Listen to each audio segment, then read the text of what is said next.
When you are creating enhancements, getting the C-curve symmetrical on both sides can be quite problematic to some techs, especially on shapes like the Russian almond. So what you can do to use the C-curve sticks, you can use that and my aluminium foil roll to help you mould the perfect C-curve. And how you would do that is you will take the natural nail, and we will now look and we will see where the moon is on that natural nail. And we will line up the C-curve stick so the ends of the C-curve stick meet the ends of the moon. You could be tempted to get the C-curve stick that completely fits the natural nail.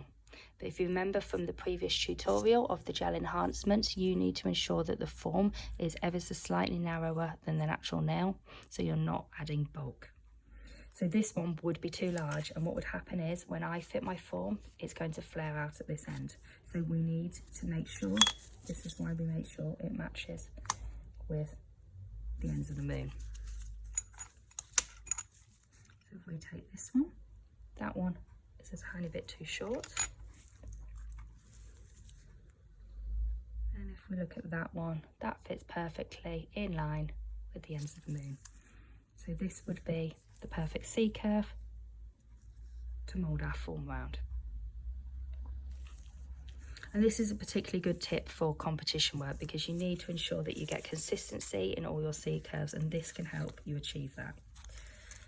So what we're going to do is we're going to leave that C-curve stick out. We're going to take our form and we're going to close it as normal, placing the tab behind. You don't need to apply the tab if you're pitting the foil, that's completely up to you. So we're going to take the roll of KB Aluminium Foil, and what we can do with it being a roll is we can cut the perfect size that we want to fit the form. So if we have a very long form, we can roll this out further and we can cut it a lot longer.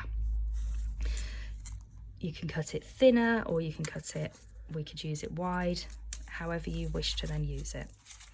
So I'm going to roll it out here, and I'm going to line it up, and I'm going to just bend there, and that is where I want to then cut it. So I'm going to take the KB straight scissors to cut that strip.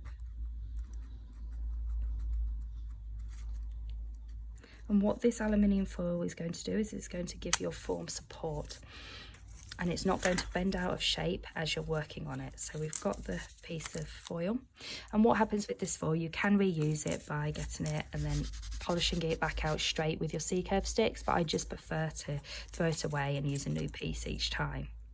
So we're going to place this foil here, and we need to make sure that we leave a gap here because this is where we're tailoring our form.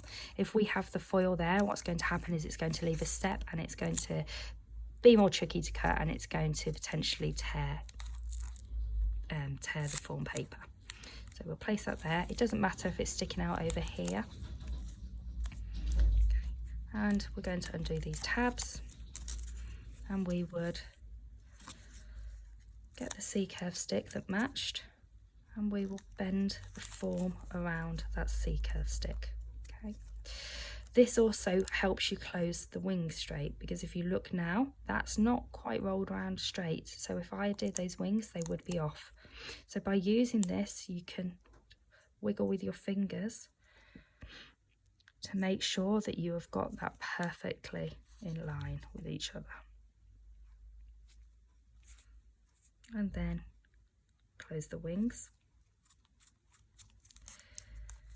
And just use your form to really make sure it's moulded evenly. And then you would apply this to the nail, and you can see that that has created the perfect C-curve tunnel, and it will be symmetrical, and this would give you your 50% C-curve. And by doing this on all 5 of the enhancements, when you're doing competition nails, you will have exactly the same C-curve, which will gain you points. You would then tailor this and place this on the nail as normal.